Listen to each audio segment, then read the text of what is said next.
A tale of two shattered souls, a desolate road, and a discovery that would obliterate everything Ethan Ward believed about fate, love, and redemption. What he uncovered that fog-choked October morning wasn't merely a woman abandoned to her final breath. It was the catalyst for something that would detonate his entire existence. But the truth about her identity, that revelation would steal his words, his breath, his certainty about everything.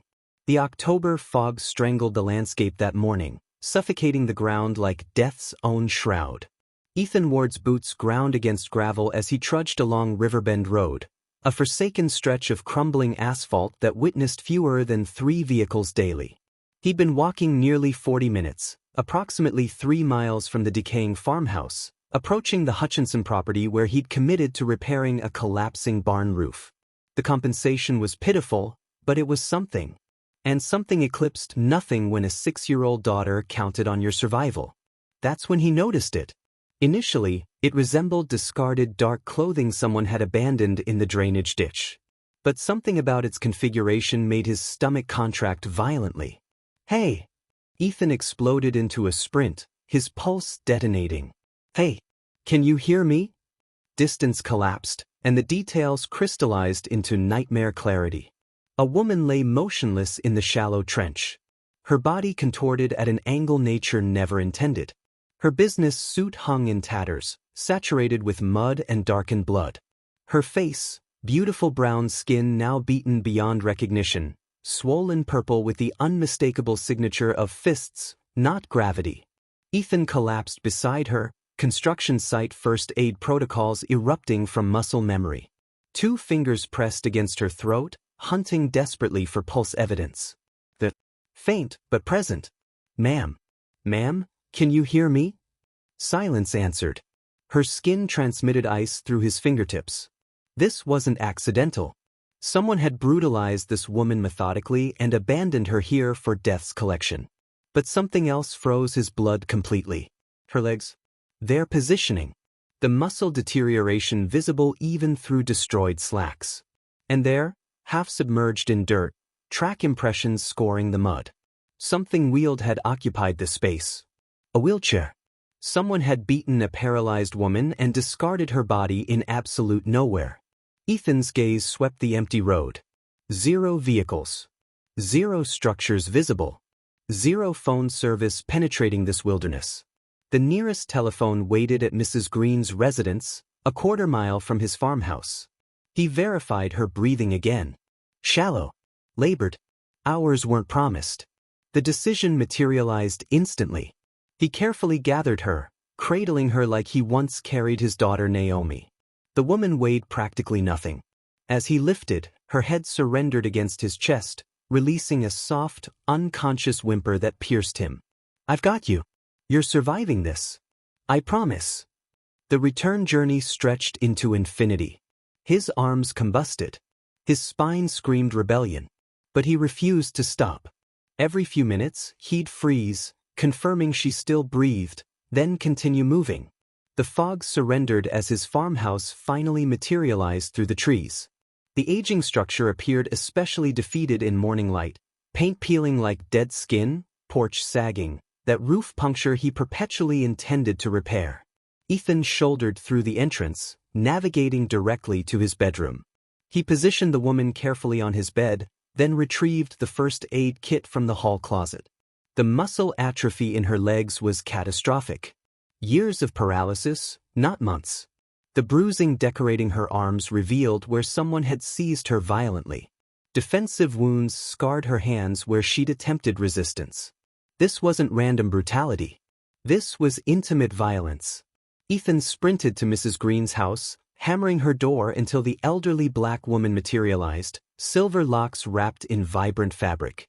"Ethan, what in heaven's name? I need your phone." There's a woman. Someone destroyed her." Mrs. Green surrendered her ancient rotary phone without interrogation. 911. "What's your emergency?" 1247 Riverbend Road. "I found a woman roadside. She's been beaten, unconscious, and I believe she's paralyzed." Ethan discharged everything he possessed: pulse rate, breathing patterns, visible trauma. Then came words that demolished his stomach. "Sir, there's been a catastrophic accident on Interstate 40. Our nearest available ambulance is approximately 3 hours distant." 3 hours. Understood. He raced back to check the woman. She remained exactly positioned, pale beneath bruising, frozen, barely breathing. Ethan stationed a chair beside the bed, monitoring her pulse every 10 minutes. An hour evaporated. Then 90 minutes. And then her eyes fluttered open. Ethan lunged forward instantly. "Hey, you're safe. Don't attempt movement." Her eyes radiated pure terror. Dark brown and unfocused, searching for threats that had vanished.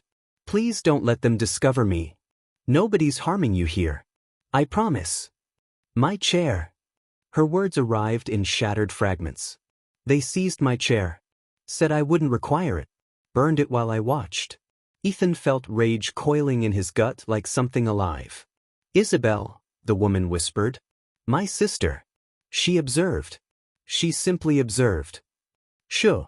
Conserve your strength. Help's approaching. They abandoned me for death."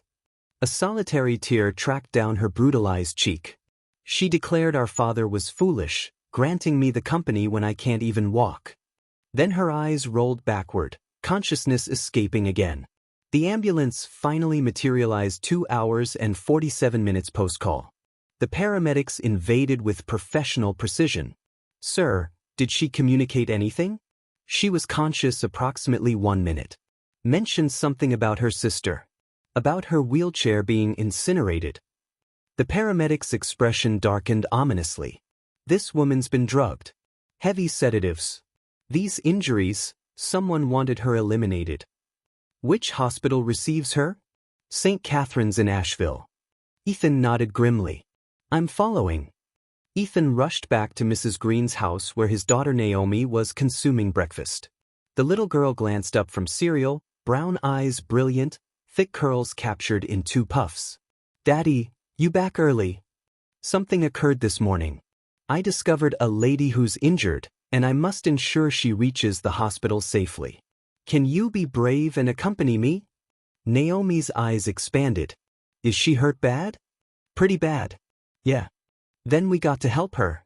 Naomi descended and seized her stuffed rabbit. "Mr. Bunny always makes me feel better when I'm scared. Maybe the hurt lady needs him too." The drive to St. Catherine's consumed an hour. A police officer approached Ethan almost immediately upon entrance. "Sir, I'm Detective Carter. I understand you discovered the victim." For the subsequent hour, Ethan delivered his statement while Naomi clung to him. Detective Carter, a tall black man with close-cropped hair and penetrating eyes, listened intensely. "Mr. Ward, do you possess any knowledge of this woman's identity?" "No. She was unconscious predominantly." Detective Carter inscribed something in his notebook. "Between you and me, this resembles attempted murder. But she survived because of you." The detective captured his eyes. "You saved her life, Mr. Ward." "Daddy, can we wait here till the sleeping lady wakes?" "Yes, sweetheart. We can wait." They waited for hours.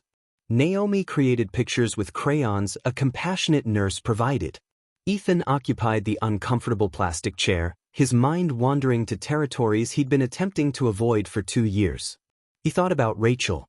About the day she'd collapsed. How doctors had announced stage 4 and weeks, not months. He thought about Derek, his business partner who had stolen everything while Ethan drowned in grief. The farmhouse had been Rachel's childhood home, inherited from her parents. It was disintegrating, but it was all remaining. For 2 years, Ethan had been surviving. Barely. But this morning, when he'd discovered that woman in the ditch, something had shifted. For the first time in 2 years, he'd felt necessary. "Mr. Ward." Ethan looked up. A doctor in scrubs stood before him. "I'm Dr. Nagwan. She's stable now. Critical, but stable. She has 3 fractured ribs, severe contusions, and evidence of prolonged paralysis. Someone also drugged her heavily. This was a calculated attack." Ethan felt nauseous. "Can she have visitors?" "Not yet. She's unconscious and will likely remain so for at least another day." That evening, after tucking Naomi into bed, Ethan sat on the porch steps and examined the stars. Tomorrow, he'd return. He'd keep his promise to Naomi. Ethan woke to Naomi bouncing on his bed at 6 o'clock in the morning. "Daddy, we got to go see the hurt lady." They arrived at St. Catherine's at 8:30. The nurse smiled seeing them return. "She's still unconscious, sweetie, but I bet she'd love seeing your drawings when she wakes. Can we put them on her wall? I think that would be wonderful." In the private room, Ethan observed the woman in proper lighting for the first time. She was younger than he'd calculated, early 30s, perhaps. Even with the bruising, he could discern delicate features, high cheekbones, long black locks someone had carefully braided. The kind of face that belonged in boardrooms, not beaten and abandoned. Naomi positioned Mr. Bunny on the bedside table. "Now you won't be lonely." Hours evaporated. At 11 a.m., Detective Carter materialized in the doorway. "Mr. Ward, we have an ID. And this situation is substantially bigger than we initially calculated." Ethan's stomach tightened. "Who is she?" Detective Carter extracted a photograph. "Her name is Dr. Maya Sinclair, CEO of Sinclair Enterprises. She's been missing for 2 days." Ethan stared at the photograph, then at Maya in the bed. Sinclair Enterprises. He knew that name. One of the most powerful tech companies in the country. Worth billions. Her family, they're the ones who did this. "We're investigating, but this woman had 70% ownership of a multi-billion-dollar company. Certain people apparently thought her wheelchair made her unsuitable to lead." Detective Carter's expression hardened. "We're examining her stepsister and several board members. We'll need you to testify when this goes to trial." Ethan nodded slowly. "Whatever she needs." "Daddy." Naomi tugged his sleeve. "What's a CO? It means she's in charge of a big company, sweetheart. A very important person. But she's hurt real bad. Maybe she needs friends more than she needs being important. Friends don't leave you in ditches." Ethan reached over and smoothed his daughter's hair. "You're absolutely right, sweetheart."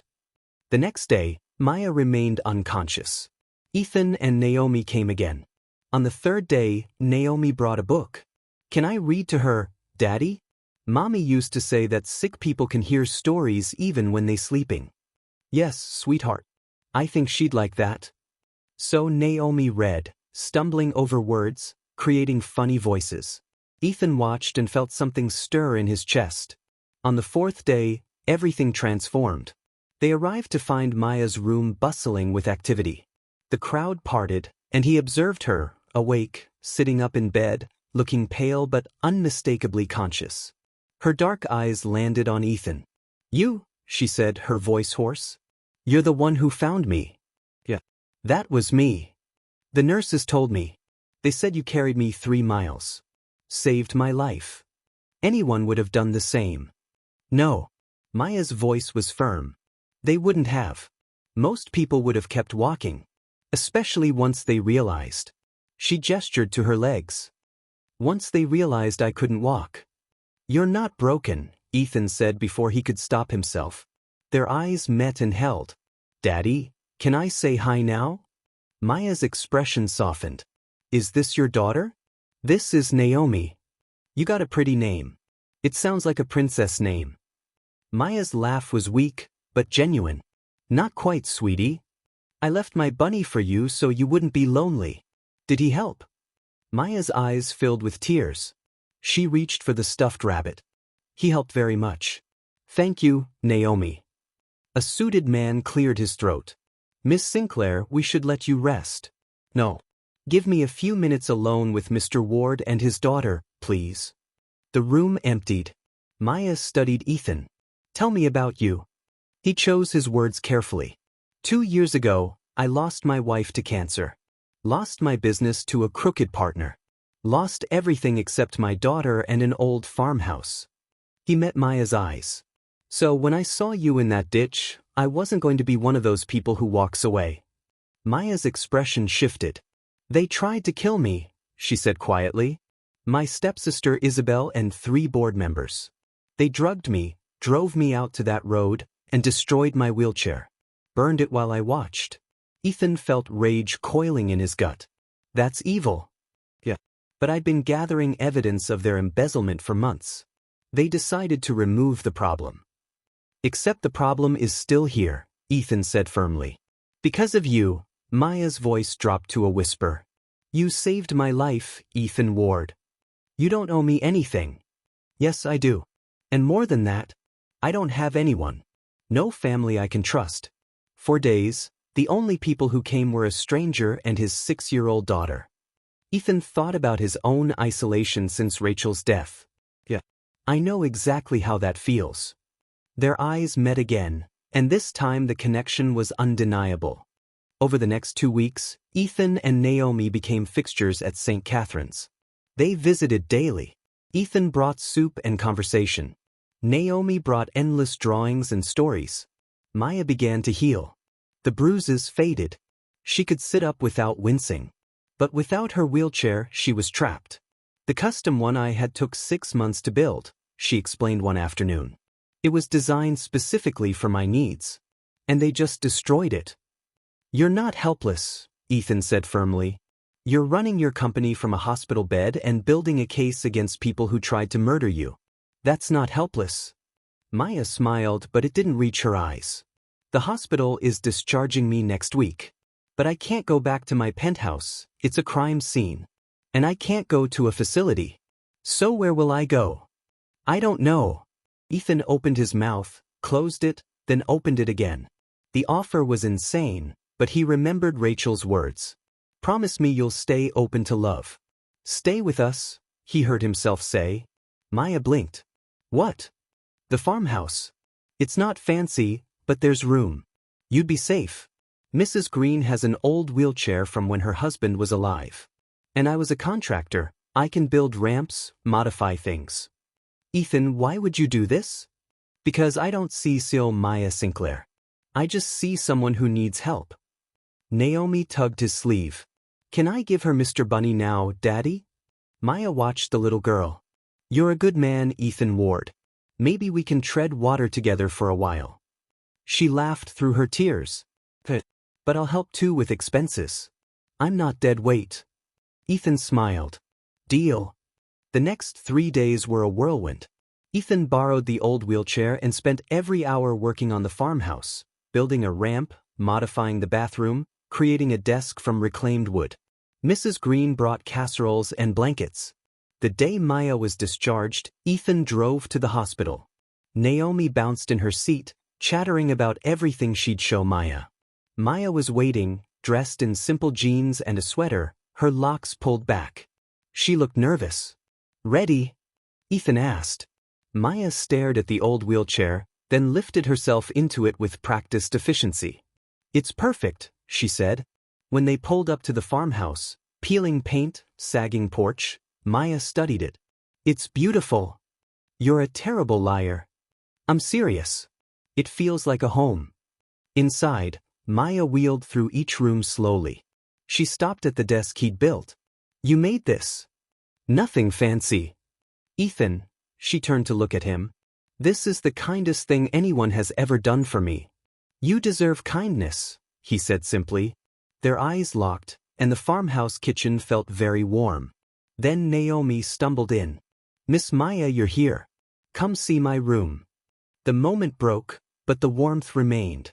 The first week was an adjustment. Maya worked remotely, rebuilding her company from the farmhouse. Ethan went back to his odd jobs. Naomi appointed herself Maya's official helper. In the evenings after Naomi went to bed, Ethan and Maya would sit by the fireplace. They talked about everything. She told him about the isolation of being CEO, about how her wheelchair had become both challenge and teacher. People treat you differently. They talk slower, make decisions for you without asking. That must be exhausting. It is. But it taught me who's worth keeping in my life. Ethan leaned back. I lost my wife 2 years ago. Cancer. 6 weeks from diagnosis to... He couldn't finish.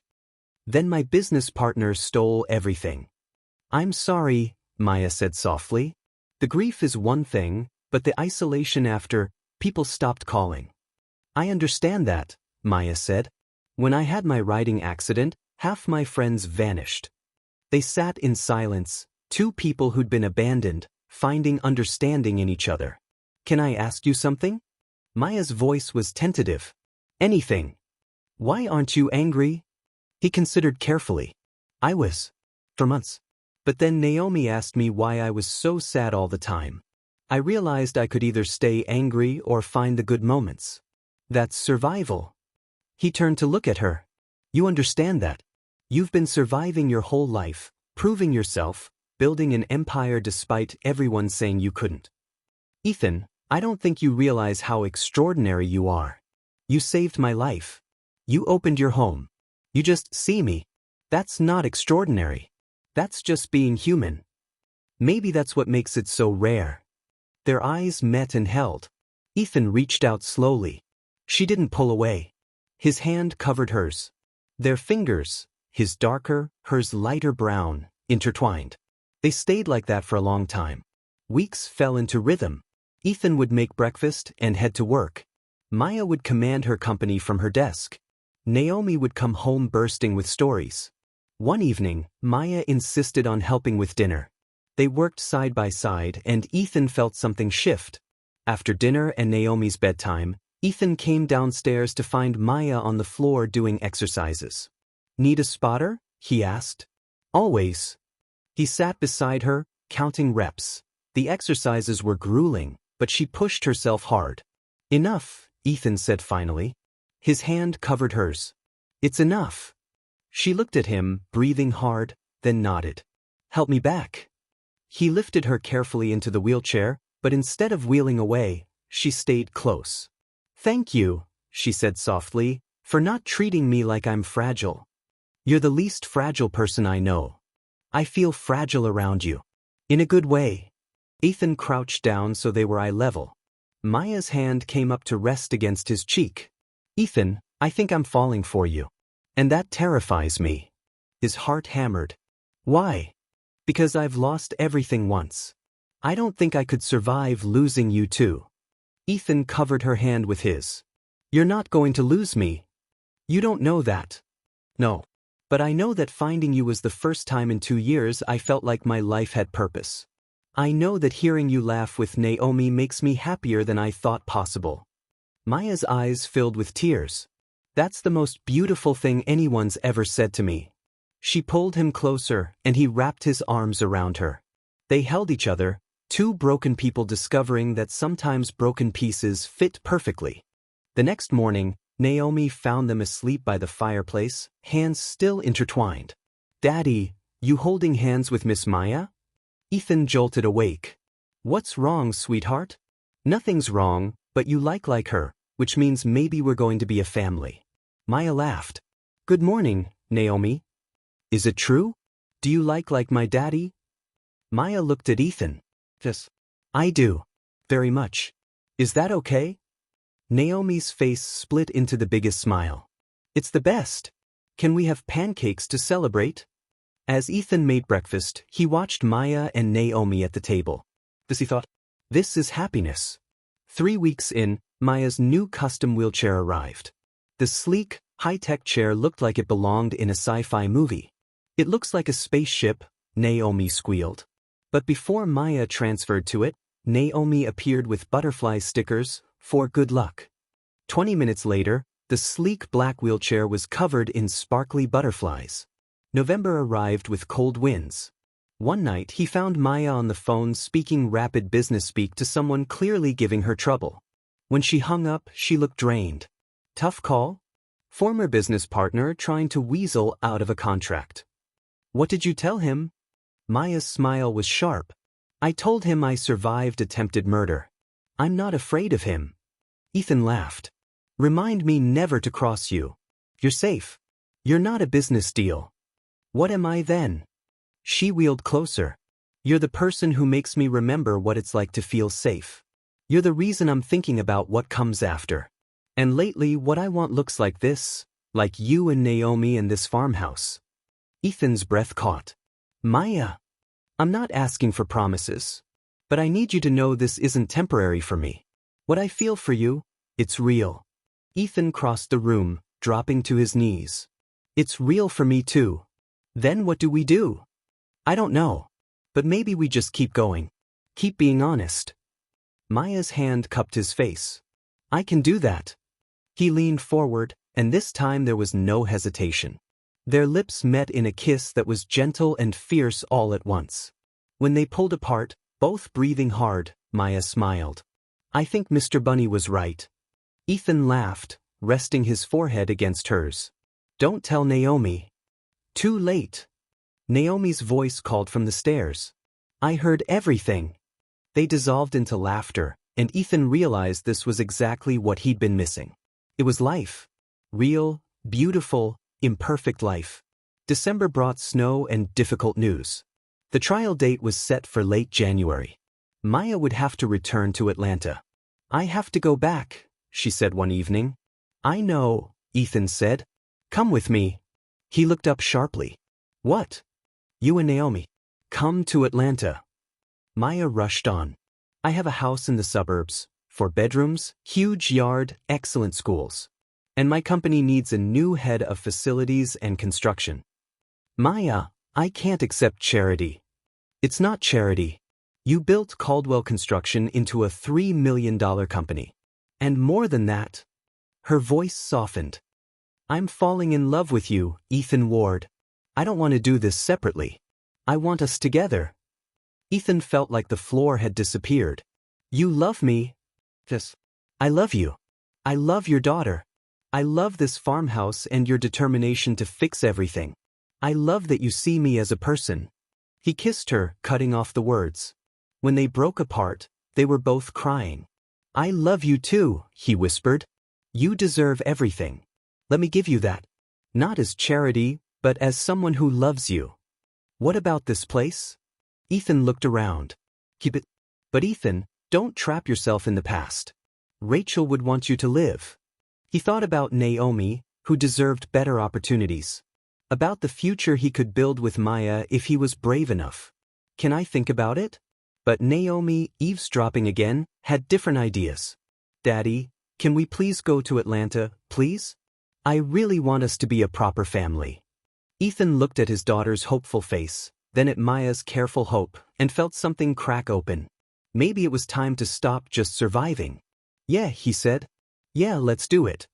Naomi shrieked. Maya's face transformed with relief.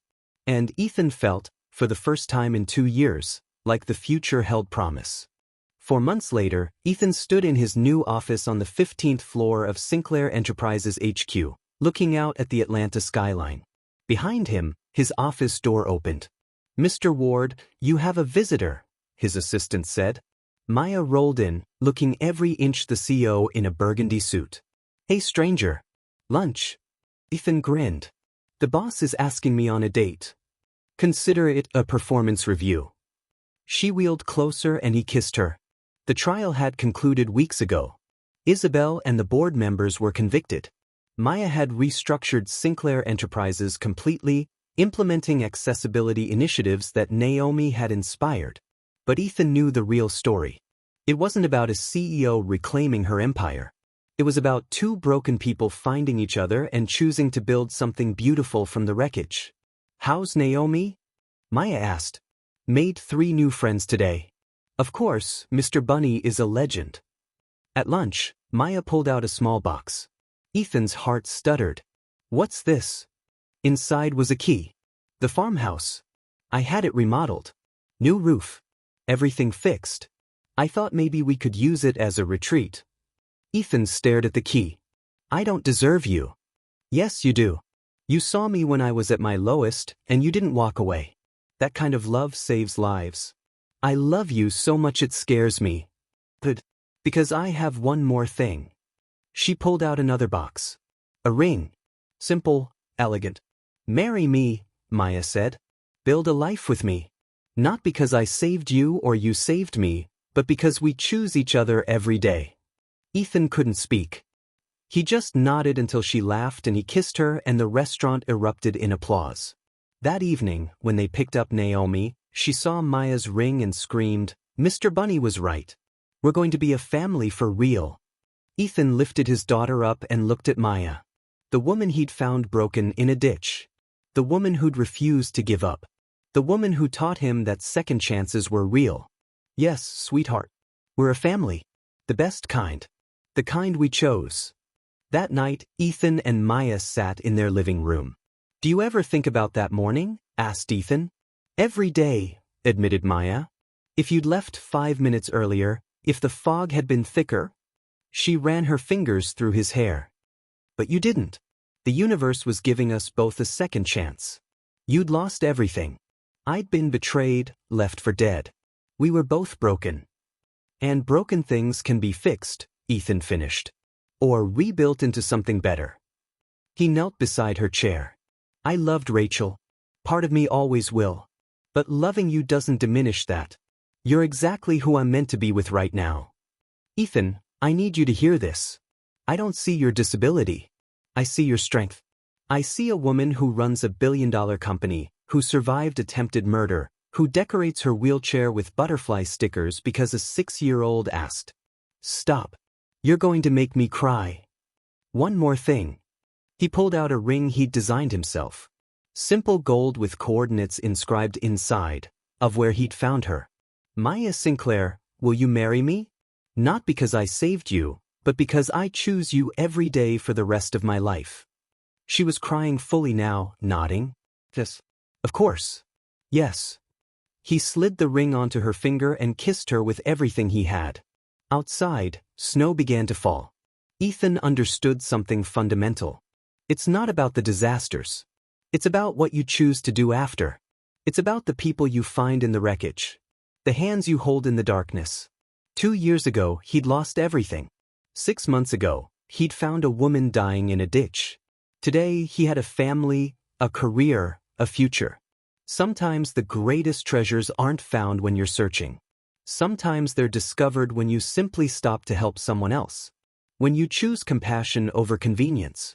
Ethan Ward had found Maya Sinclair on the worst day of her life. But really, they'd found each other. And in finding each other, they'd found themselves again. That was the real miracle. Not the survival, not the rescue, not even the love story. It was the reminder that no matter how broken you are, there's always a chance for something new. Something beautiful. Something worth fighting for. You just have to be brave enough to reach for it when it appears, unexpected and impossible and absolutely perfect. Friends, if this story touched your heart, if it reminded you of the power we all have to change someone's life with a simple act of kindness, please subscribe and join our community.